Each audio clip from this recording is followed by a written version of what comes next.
Black Brother by Jewel Parker Rhodes. Part 2, Chapter 5, The Strip. The battlefield is a mat, 46 feet long by 6 feet wide. Unlike the movies, you don't dash, leap, run wild. There's a grace to fencing, a grace contained on a small strip, forcing you to fight. There's no quitting the strip. Keep close, keep constant distance between you and your opponent as you advance and retreat. Always, you're a lunge away from a hit. Chapter 6, Reconnaissance. You mean spying? No, Dante, reconnaissance. What's the difference? Spying is when you go undercover, be secret. Reconnaissance is scoping out the enemy on their home turf. I don't know, Trey. Truth is, I don't want to see Alan. School days, I try to avoid him. Except in Miss Wilson's language arts class, I can't. I sit in the first row where Miss Wilson can see me and not blame me, again, for something I didn't throw. Alan stays in the back because he rarely does his homework. We coexist. But striding into fencing practice would be like poking a bear. He'd be furious. Still, I'm curious. Months of conditioning, jogging. I've seen flowers bloom, trees turn green, and birds hatch. My body's stronger and muscular. Have I gained ground on Alan? Trey's head tilts. You aren't scared, are you? You ever known me to be scared? Well, being arrested doesn't count, I snap. Trey brushes strands from his eyes. Like Dad, he wears his hair long. Sunlight bleaches it blonde. Never mind, Dante. We're in the backyard, eating reheated pizza. Trey's downing a protein shake, trying to act cool. Veins in his neck are strained. I can tell something's not right, but what? Minority Report. I turn another page. Dad likes to give me old-time science fiction, but the ideas never seem old-time. Philip K. Dick's characters are jailed for crimes before they've committed them. Sounds like discrimination to me. Who knows what somebody's going to do before they do it? Supposed to be the future, but seems like now to me. Trey's shoulders slump. His lips press against one big fist. You okay, Trey? His eyes are downcast. He's hiding something. It hits me. You're already doing it. What's the word? Reconnaissance. What a word. Dad taught me. It's military, gathering strategic evidence. Spying? Yeah. I'm glad my brother is trying to help, but bothered because, selfishly, I want a sport for myself. How'd you get Monsieur Durant to agree? Tryouts aren't until summer. Flattered him. Told him the conditioning would help me win another hoops championship. Told him the basketball coach didn't agree. Said fencing is a waste. Is any of that true? Nah, he swings his feet to the concrete. But Monsieur Durant fell for it. Upset at coach, but vain, proud. I appreciated his skill. I never would have gotten away with that. Trey looks down. Ants are traveling between cement cracks. I study him. Everyone thinks he's perfect, obedient, the better brother. Makes it easier for him to manipulate, strategize, get special favors.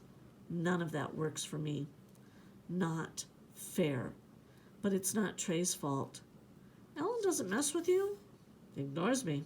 Laying on the chaise lounge, Trey's legs seem longer. You like it? Yeah. You don't mind? Roles reversed.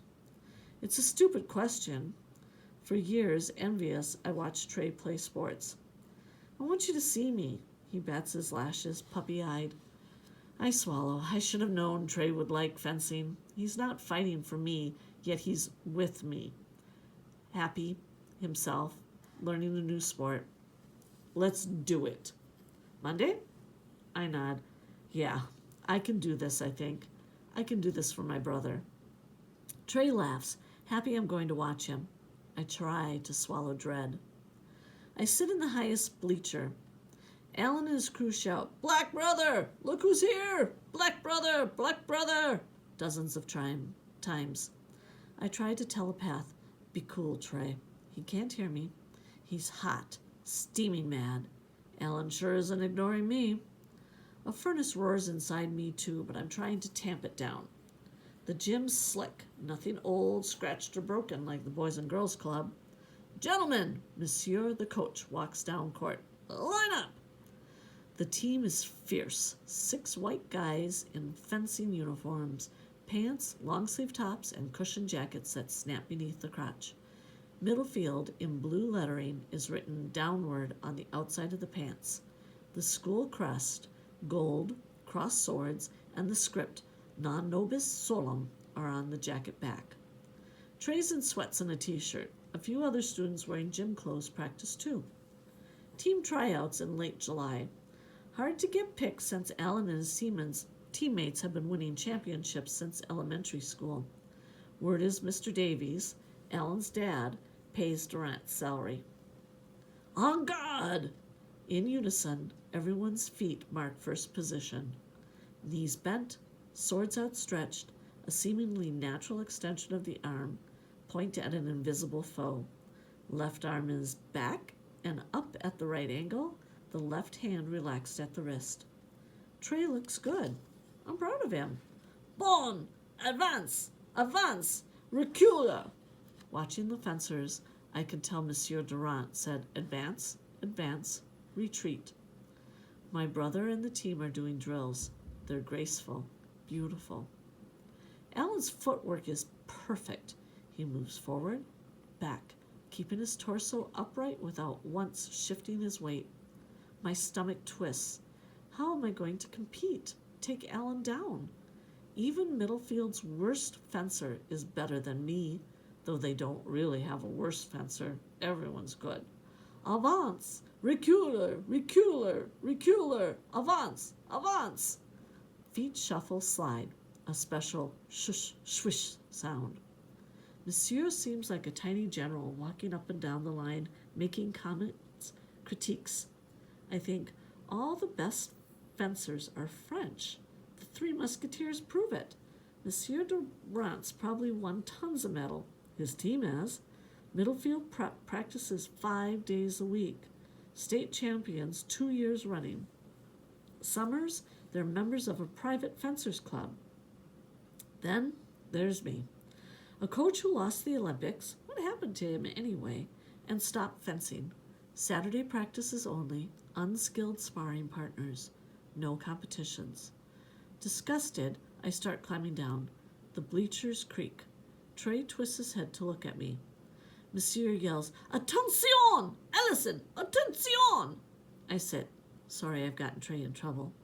Alan and his teammates are perfectly still, perfectly on guard. Up high I can't see their faces, but I know they're smirking. Me? I'm embarrassed. Angry for both me and my brother. I can't leave now. Monsieur Durant pairs off the fencers 2 by 2. Josh and Brent are first. They put on masks. Suddenly they look like warriors, some kind of stormtroopers, but soft cotton instead of hard armor. All the boys hush, like there's nothing more important than this match. A touch is called a point. First person to get 5 points wins.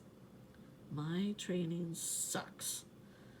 On guard! Both opponents in first position, foils balanced, ready to strike.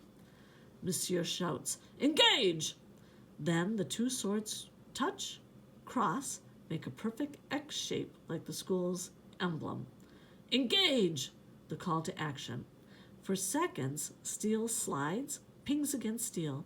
Opponents test each other's strength. Slow, slow, tentative. Fast, fast, deliberate, swift motions. Swords clash, metal clicks, feet shuffle. Advance, retreat. Blades are circling, slipping, sliding off each other. Engaged, then disengaged. Always feet advancing, retreating. So quick, a blur, Josh scores. In my head, I hear Coach, "See everything." How could I see when everything's so fast, like Marvel superhero fast? I inhale, hold my breath, and exhale. Focus. See. And then I see. Josh makes seemingly out-of-the-blue attacks, like a shark rushing attacking. Killer blow. Other times he acts cool, in control, almost refusing to move. The foil tip moves slightly left, then Josh lunges. Another point. Only the trunk counts as a point. No hits allowed to arms, legs, or head. Josh has 2 points. Brett is more cautious. He likes to feint, pretend his sword is going one way rather than another. He tries to psych Josh out, lunging for a hit, but really just moving the foil tip slightly while all the time bouncing, like Muhammad Ali in the ring. Makes it even harder to tell which way he'll attack. Coach didn't tell me about the bouncing, told me to keep my feet planted. Bam! Brent gets the point. En garde! Touché! Brent's foil touches the jacket just above the heart, bending upward into an arc. Another point for Brent. They take their marks again. Brent advances. His movements are fluid, his muscles like molten steel. Josh is flustered. He's aggressive, lunging over and over. He's forgotten Mr. Cool. Brent parries again, knocks Josh blade sideways, parry, parry, parry. Staccato, light metallic clangs. After each block, Brent retreats with quick, small steps, taunting Josh to attack. Josh lunges again. Brent's blade parries, then twists under Josh's foil. Lunge. It's a hit. A touch. On guard, Josh breaks form. The space between his feet has shortened. His core is unbalanced. Worse, his weight isn't even between his legs.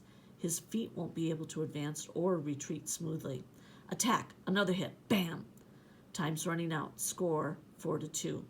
The strip confines them. 2 masked, white uniformed fencers. Their feet and foil arms make the smallest possible motions, except during the attack. With fierce, sudden grace, Brent's arms extend, while almost simultaneously he straightens his back leg as his front foot skims forward. It all took less than 5 minutes. Score 5-2. Wow. Oh, wow. Wow. I clasp my hands atop my head. I see. Fencing isn't just motion. It's tactics. Mind games. Brent's seeming passiveness unnerved Josh. Brent toys with him, most times retreating, but then adding a bounce to quicken his speed for a lunge, then a hit, making it impossible for Josh to figure out when to strike back, parry. Soon as Josh reacts, Brent changes course. Whoever attacks first has the right of way. The second fencer can't attack until he parries. Then he can counterattack, try for a touch or not. Brent baits Josh, letting him right away over and over. Then, unpredictably and quick, he counterattacks. Strategy. Tactics. Watching. I'm learning. Form, you need it for strength and mobility. Don't signal. Don't give your moves away. Use tiny movements and a swift lunge the other fencer can't avoid. He can't block the blade, or he blocks it but can't score. Fencing is in the body, but it's also in the mind. Head exploding, I can't wait to talk to Coach. Hey Trey, how about a match? My head jerks to the right. Looking impressive, Alan saunters towards Trey. Curly black hair, blue eyes, he looks like a hero. Trey's wavy hair escapes his ponytail. He looks like a slob. If this were a movie, Alan would win. But Trey's always been a good athlete. He's used to winning, especially basketball. Still, I want to tell him, no, don't take the bait. I look at Monsieur Durant. Trey does too. Alan exclaims, I challenge you.